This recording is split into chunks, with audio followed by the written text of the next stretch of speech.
Yo, yo, yo, what's going on?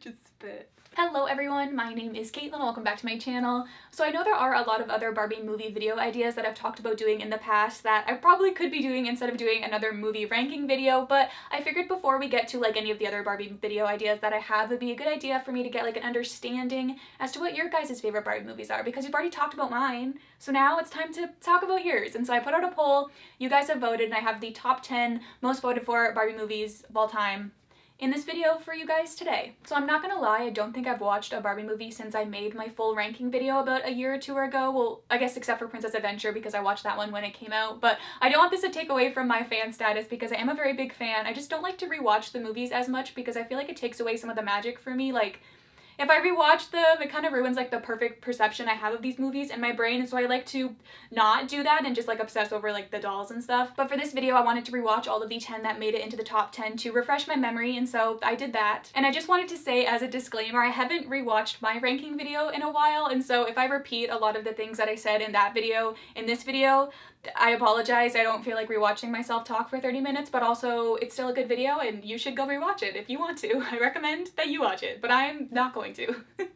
I also wasn't too sure which clips I wanted to use for this video, but then when I was rewatching the movies, I found a lot more lines that made me laugh, and so we're doing more out of context lines for this video. I hope that's okay. Also, before we jump right into it, I wanted to mention that I have an Instagram. It's called caitlovesdisney, and it's almost at 10,000 followers, which like I don't really care that much about, except for the fact that when you hit 10,000 followers, then you can do the swipe up feature, and so I could be like, hey guys, go watch my video, swipe up, and I've really wanted to do that for a while. So if you guys could please go follow my Instagram, that would be great. Yeah, and also as per usual, I have the list of all of the Barbie movies that were ranked from this poll in the description down below. So with all that being said, let's just jump right into it. Insolent mice!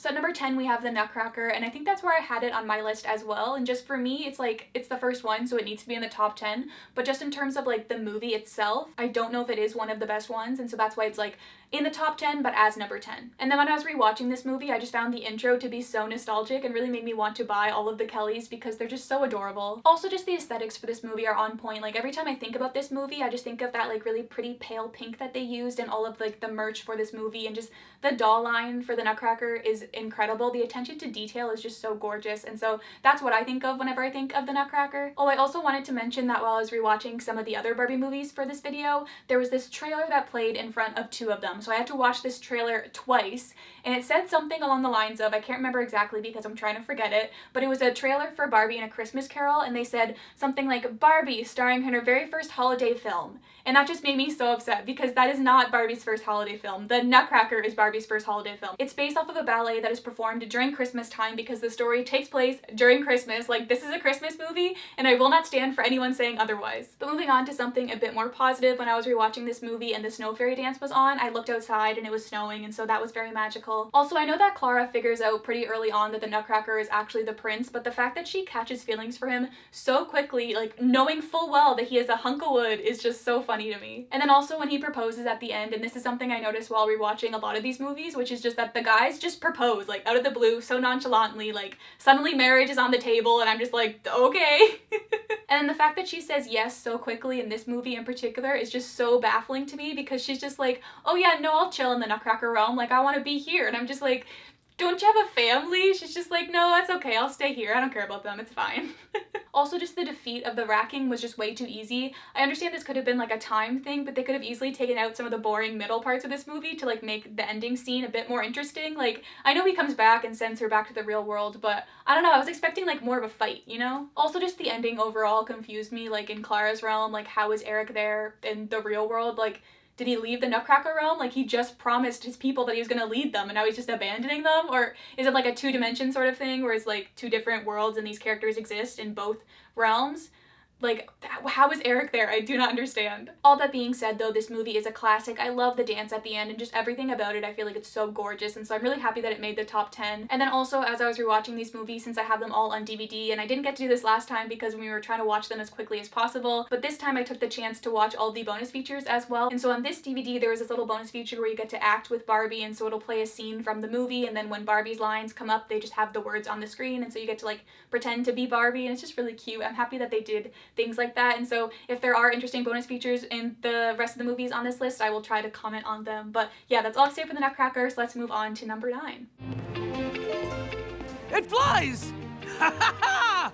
So next up we have the Three Musketeers at number 9, and just first of all I have to mention that I do not have nearly as much to say about this movie as I did with the Nutcracker. I don't remember where I had this movie on my ranking list. I think I had it close to the top 10 but not actually in the top 10. And I feel like this is one of those movies that I would like a lot more if I did watch it when I was younger, and that's probably one of the main reasons why it is so popular, is because it is super nostalgic for people. And I don't remember what I said about this movie last time. I think I was trying to be nice about it because I know it is a lot of people's favorite Barbie movie, and I didn't want to call another Barbie movie boring because I was calling them all boring, but I gotta say this movie is pretty boring to me. For me, this movie really doesn't pick up pace until the whole ending ball plotline comes to be. Like, if I ever have to watch this movie again, I'd probably just skip to the ending because that's really the only part of this movie that I liked. I will say though, I do like what this movie does in terms of like girl power and feminism and all that. I just wish it was a better movie. And I don't know, maybe this is just me, but I really wish that they would have thrown in a line as to like what a musketeer is. Like, it would have been so easy for Corinne to be like, I want to be a musketeer, and for someone to be like, what? Do you even know how to use a musket? Like, there's no way you could be a soldier for the king. Like, 7-year-old me definitely would have had no idea what a musketeer is. And even me today, I had to Google it because she kept bringing it up, and I'm like, I feel like I don't really fully understand what a musketeer is, but maybe that's just me. I also feel like I praised this movie last time for the ship, but I have to be honest, this time around I didn't really care much for them, but that could just be because I found the prince's sexist attitude to really stand out a lot more this time. And so yeah, I don't know. Overall, I do like this movie because it's, I don't know, it's a Barbie movie. I like all the Barbie movies, and I feel like I'm being a little bit harsh on it, and the 2,000 people that voted for this movie are gonna be mad at me. But yeah, it is still fun. I do enjoy it. I feel like that's one of the great things about Barbie movies, is that they're fun to love, but also fun to hate. Or maybe that's just me. That's Three Musketeers. Let's move on to number 8.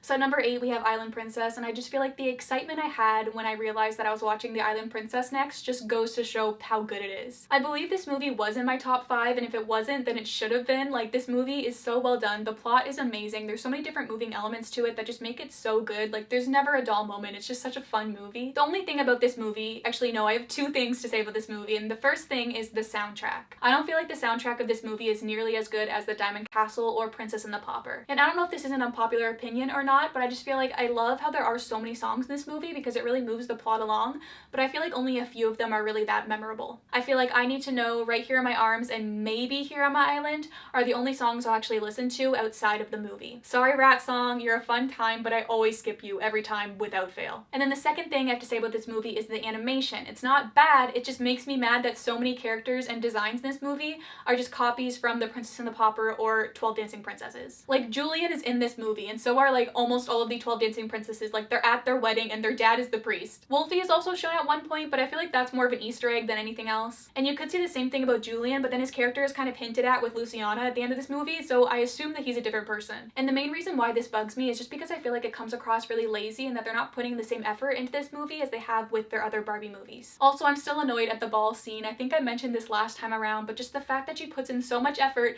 to go to the ball, dances with him for like 5 seconds, and then it's just like, I shouldn't have come, and leaves. I'm just like, make up your mind, like, what are you doing? Something I don't think I mentioned last time though was the fact that they're saved by dolphins at one point. Like, you're trying to make me believe that 3 dolphins carried a dying peacock, a human, and a baby elephant all the way back to shore? Like, there's no way. All in all though, I feel like this movie is so good and should definitely be a lot higher up on the list than it is. And oh, there's also a bonus feature where you get to play like karaoke, and so I got to sing I Need to Know with Antonio, and I had a good time.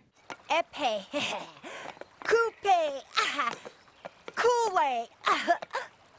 Coming in at number 7, we have Swan Lake, and I was actually pretty surprised to see this one so far back. Like, I thought that Swan Lake would be like top 5 material easily, but I guess not. And this is another one that I was really excited to rewatch. It's just such a classic. I think it has my favorite aesthetic out of all of the Barbie films. To be completely honest, I don't think I loved this movie as much during this rewatch as I did during my last rewatch, but I honestly just think that's because not enough time has passed. I think that the ballroom scene might be my favorite scene from any Barbie movie overall. Just like the way that they show the transitions between Odile and Odette are just so well done. I do wonder though, like, how did Daniel not recognize Rothbart? Like, was that part of the spell? Because like, he looked the same to me, just like a bit more like done up, and Daniel has seen Rothbart before, so you think he'd be like, what are you doing with the evil guy? But I don't know, maybe he's just clouded by love or something.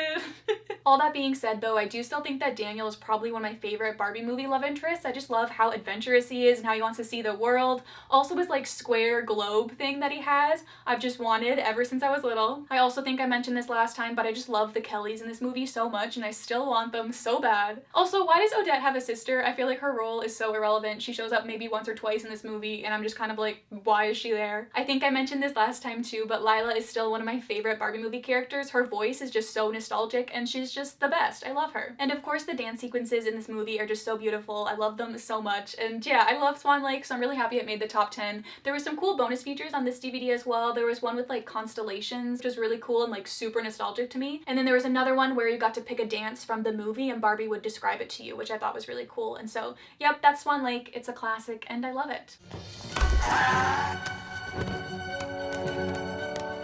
Coming in at number 6, we have The Magic of Pegasus, and just saying that makes me mad. Like, this movie should be number 2, and that's not even just nostalgia talking. Like, yes, I would watch this movie on repeat growing up, but also it holds up. Like, I feel like this movie, The Diamond Castle, Island Princess, and of course Princess and the Pauper, I just feel like are the best Barbie movies story-wise, hands down, or at least out of the ones that I rewatched for this video. Annika is definitely one of my favorite characters that Barbie has ever played. She's just so sassy and clever and independent, and I just love everything about her. I also love Aiden and all of his sassy remarks. They are truly the superior haters to lovers and probably my favorite Barbie movie ship of all time. Also, this might be a weird thing to point out, but it was something that I kept thinking about when I was watching these movies, and that is that I found it weird when they'd have the human characters friends with like the anthropomorphic animals that could like take them places, because then that led to scenes with like Barbie like on her best friend's like back, like flying somewhere, which is like, I don't know, just like the thought of like hopping on your friend's back to like have them take you somewhere is just so weird to me. Like, if they were just animals for some reason, I'm like, yeah, that's normal. Well, I mean, that's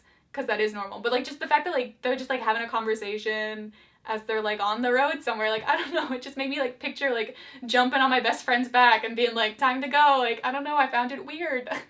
I'm also just now realizing, or maybe I realized this before and then just forgot about it, but the fact that Wenlock's name is like a play on wedlock, I just think is really cool. It's also interesting that he has 2 different color eyes, although I'm not too sure why, like what that signifies, but it's cool nonetheless. I also wrote down in my notes, get you a boy who sacrifices his ice gem for you, and I just thought that was funny and wanted to share. And of course, all of the ice skating scenes in this movie are just my favorite, like the intro and when they go to the castle and the ending, they're all just so beautiful. And I couldn't talk about this movie without bringing up Hope Has Wings, one of the best Barbie songs ever, and also the bloopers in this movie are pretty good. I can't watch the Please Wake Up scene without thinking of the blooper where he has the clown nose on, which is just iconic. So yeah, in my opinion, Magic of Pegasus is better than every other movie on this list besides Princess and the Pauper, and the only reason why I think Princess and the Pauper is better is because it's a musical, so I'll try very hard not to bring this up again while I talk about the other movies, but it might be hard.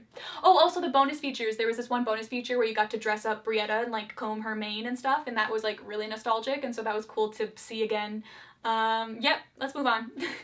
The floor cake was delicious. Portia! So we have Princess Charm School at number 5, and I'm gonna be honest, I was kind of dreading rewatching this one because I remembered it being pretty boring last time around, but I actually found it to be not as boring this time, so that's good. I still don't think it deserves to be this high up, like I think I stand by where I placed it on my last list, but I have found a new love for it, which was nice. This is another one that I think if I would have grown up with it, then I would like it a lot better now. Like, I feel like the concept is really fun, and I remember watching it once or twice when it came out when Carrie was younger, and I feel like I enjoyed it, but I just don't really remember. Like, it's just not super nostalgic for me. You Can Tell She's a Princess is a bop though, and I love Delancey's character so much. She might be one of my favorite Barbie movie characters. One thing I would like to know though is like, how many kingdoms are there in this universe? Like, why is there so much royalty in this society? Maybe like the other rich people go to Princess Charm School too, but I'm not too sure why you would. Like, the classes seem to be pretty royalty based. Which, speaking of, what even is a lady royal position? Did they ever explain that? Because I feel like they should. I had no idea what that was. Also, is her crown magic? Like, at the end when she puts it on, it like transforms her whole dress. Like, I assume that was done to prove that she is the real princess, but like,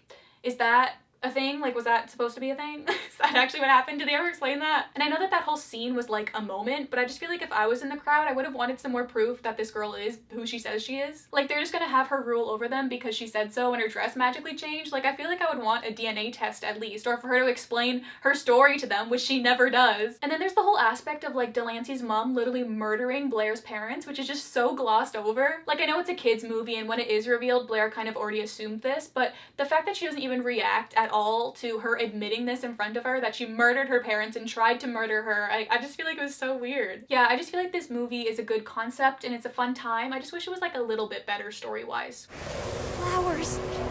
So at number 4 we have Diamond Castle, and I was very excited to rewatch this movie because it meant that I got to sing some songs, which I love. I don't remember where I placed this movie on my list. I don't think it was in the top 10, but after rewatching it, I think I take that decision back. I don't know, I feel like before I had some resentment towards this movie because I hated it as a kid, whereas now I just love all Barbie movies, and so I was able to see this movie a lot clearer. I still don't love the aesthetics of this movie, and I don't like the color palette chosen for it or the doll line, and I still find the title of this movie to be a bit dumb, but besides that, I feel like story-wise, this movie is up there with Magic of Pegasus, just like I said earlier. I love how it returns to the whole Barbie storytime intro, just like the earlier Barbie films, although I find it funny that she introduces the story by saying it's about two friends that have like a really big fight, because I feel like that's a very small part of the overall story. I also find it funny how this movie tries to pass these two girls off as best friends when they're clearly in love. They literally turn down these two guys because they're gay and in love. Which, speaking of, I love the twins, but I just feel like they're so useless. Like, yeah, they do save them a few times, but as love interests, like, they're so unnecessary. Like, let the girls be in love. We do not need them. Also, why was this random pub so mad about there being no band? Like, there was a full riot going on. Like, just go eat somewhere else. I don't understand. Oh, and I also wanted to mention that every time I think back to this movie, all I can think of is believe. Believe. Why did she sing it like that? I don't understand. Overall, I just love this movie, even with all of its little quirks. I definitely have a newfound love for it, so thank you to you guys for making me rewatch it. Well, scratch my scales. Next up we have Rapunzel, which I think would be my favorite out of the original 3, like just in terms of the movie itself. I feel like it's the best one, and apparently you guys do too, which is cool. I don't remember where I had it in my list. I'm pretty sure it was in the top 5. I'm pretty sure. I feel like this movie has the best fairy tale vibes, if that makes sense. Like, it just feels so genuine and I love it. Constant as the Stars Above is such a beautiful song, and I also love Penelope so much. Her voice is another one that's just so nostalgic to me, probably because I had that talking plush, but still, she's just another one of my favorite Barbie movie characters. The dress transformation scene in this movie might be my favorite one out of all of the Barbie movies. I just love how she's painting all of the different dresses. It's just so iconic and I love it. I also love short-haired Rapunzel. That's all. I just wanted to mention that I love short hair Rapunzel. Oh, also I came up with a cool sequel idea. Okay, so what if the kings at the end of this movie decided not to reconcile, they're still angry and the feud lives on, and so because of this feud, they have forbidden Rapunzel and Stefan from being together. And so this would lead us to the sequel where it's kind of like Tangled the series, like Rapunzel's adjusting to this like new life as royalty and like living in the palace and stuff. But among that, you also have this whole plot line where like her and Stefan are like Romeo and Juliet, and like they love each other but they're forbidden to being together. And then by the end of the movie they like come together, kind of like the end of this movie but in the sequel. All they'd have to do is like be like, oh, that at the end of that first movie, it was all a dream, it didn't actually happen. Like, that could totally work. So Mattel, if you're watching this, like, this is what we want. And also a live action Princess and the Pauper, but like I also want this now too. But Princess and the Pauper is still number 1. Which, speaking of the ending of this movie, I don't understand why Rapunzel's dad just assumed that Stefan's dad stole his daughter. Like, did he have any proof to that? I don't understand why he would have just jumped to that conclusion. Also, this might just be me, but I feel like Rapunzel's dad's hand looked really big when he like caressed her face. Like, I feel like it looked like the same size as her head, which is a bit alarming to me. I also just don't understand why Otto doesn't just leave. Like, he continues to be Gothels' servant when he could just like go live in the forest and like be a ferret. The bonus features that went along with this movie were really good as well. Probably my favorite ones out of the 10 that I watched. There was one where you got to like learn about art, and Rapunzel like taught you about these famous art pieces and you were like hanging them on the wall. And there was another like just classic dress-up game with Rapunzel, which was really fun. Overall, I just feel like Rapunzel is super nostalgic for me, and so I'm happy that it made the top 3. Why use a closet when the floor is closer? Exactly. So at number 2, we have the 12 Dancing Princesses, which I think was close to where I had it on my list. I think I ranked it at like number 4 or something because it is super nostalgic for me. And I feel like this one is a good movie, but the merchandise and the aesthetic for it just make it even better. Like, I just love the chosen color palette and the character design so much. I will say though, I don't really understand why they all share a room. Like, they're princesses, they live in a big castle. I don't understand why they all share one big room. Like, I know that they had to have them all share a room because that's where the gateway was, the dance pavilion, but I just feel like there's no way they'd all share a room, you know? know? I would say my only real complaint about this movie is that Shine is severely underutilized. Like, it only plays in the credits. I mean, they play the instrumental a few times in the movie, but besides that, like, nothing. I did not remember it not actually being used in the movie, and so I was very upset about that. I honestly don't really have much else to say about this movie. Like, I like the princesses, I like how they all have their little quirks. Derek's okay, he's not one of my favorite love interests, he's just kind of there. I tweeted this while I was watching this movie, but I just feel like whoever is the first princess that has children amongst like the 12 dancing princesses needs to continue the alphabet, because that's just a missed opportunity if they don't. And I could just imagine like a future Family Feud or one of the girls is like being really difficult and just like, I don't want to name my kid something that starts with U, or then like one of the other girls has a kid and they weren't planning on having a kid, and so it just ruins the whole alphabet. Someone needs to write that. Someone make that a fan fiction, please. But yeah, that's 12 Dancing Princesses. I wouldn't say it's my favorite Barbie movie, but it would definitely be in my top 10. Oh, and the bonus feature for this movie was like a memory game, which was super nostalgic for me because I definitely remember playing that when I was little, and so that was fun. Let's move on to number 1. Why don't you stick to your books, schoolboy? Wouldn't that be fun? Alright, so at number 1 we have the supreme leader of Barbie movies, which is of course The Princess and the Pauper. I'm gonna be honest, I was a little bit worried that the 12 Dancing Princesses would beat The Princess and the Pauper just because I've seen it as number 1 on a lot of other fan voted for polls, but my cater tots came through, which honestly I shouldn't have even been surprised by because this movie didn't just win, like it won by a landslide, as it should, because it is a masterpiece. And can I just say the excitement I had putting this movie in just was uncomparable. And even though I don't think I've watched this movie since my last video, I was still sitting there reciting all of the lines. Like, this movie just runs through my veins. I just love all of the goofs in this movie. Like, I love how it opens up with them being like, the gold has run out. Like, I know it's been stolen, but just the fact that I've never before batted an eye at the fact that they're like, the gold has run out. Just like, it's so good. Also, I'm sorry, but those geodes, like, there's no way they're worth anything. Like, I know Annalise says they started a new industry and stuff, but I'm just like, there's no way those are worth anything. Or maybe they are. I don't really know much about rocks, to be honest. And this got me thinking, like, at this point, Preminger is in jail already. Like, can't they just take all of his fortune away? Like, the fact that they never find out that he was the one who stole their whole kingdom's gold supply is just hilarious to me. Also, Annalise's plan at the end to use the water to, like, float up is just genius, but also I feel like it would have taken a lot longer than it did. Or just imagine her plan not working and they just all drowned in there. Actually, no. Don't imagine that. But also, on the other hand, this movie is just so clever at the same time. There's so many little things that I feel like you just miss if you were watching this movie more passively. Like how Annalise gives her cat the gift from Dominic, or when Preminger steals the fool's gold, or the line in Free where she's like, I'm realizing that every present comes with strings. Like, how clever is that? It's moments like those that just went right over my head as a kid, but now when I watch them, I just appreciate them so much. Which, speaking of the music, just every song in this movie is amazing. I don't think I could pick a favorite, but one of my favorite ones to sing along to is Free, just because I like impersonating the spoken lines, but I also love the cat's meow, and If You Love Me For Me, and Written in Your Heart. Like, they're all just so good. I love Dominic and Erica so much. Like, the fact that she goes off to live her dream and then comes back is just so adorable. That scene where she's just like, no promises, and he's like, I'll take my chances. Like, it just gets me every time. I love them so much. And then of course, Julian and Annalise are one of my favorite best friends to lovers of all time, and just even just talking about this movie makes me want to go and rewatch it, even though I just watched it like 2 days ago. Like, I could just go on and on about how much I love this movie. The bonus features were fun too. One was karaoke, the other one was just listening to the songs again, but like, that's what I want, you know? And then there's that line at the end of the movie, I think it's said by Annalise, or I don't know, whoever's narrating, maybe it's Barbie,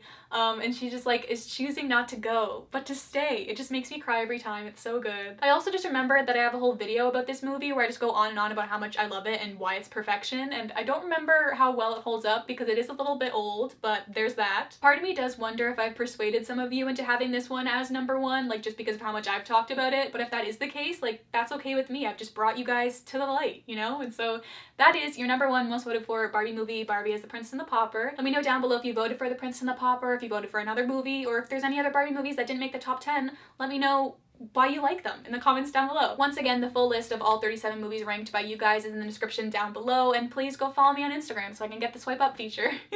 Anyways, Cater Tots, that is all I have to say for today. I hope you'll have a wonderful day, and I'll talk to you very, very soon. Bloodstained teeth. Bloodstained teeth and one shy eye.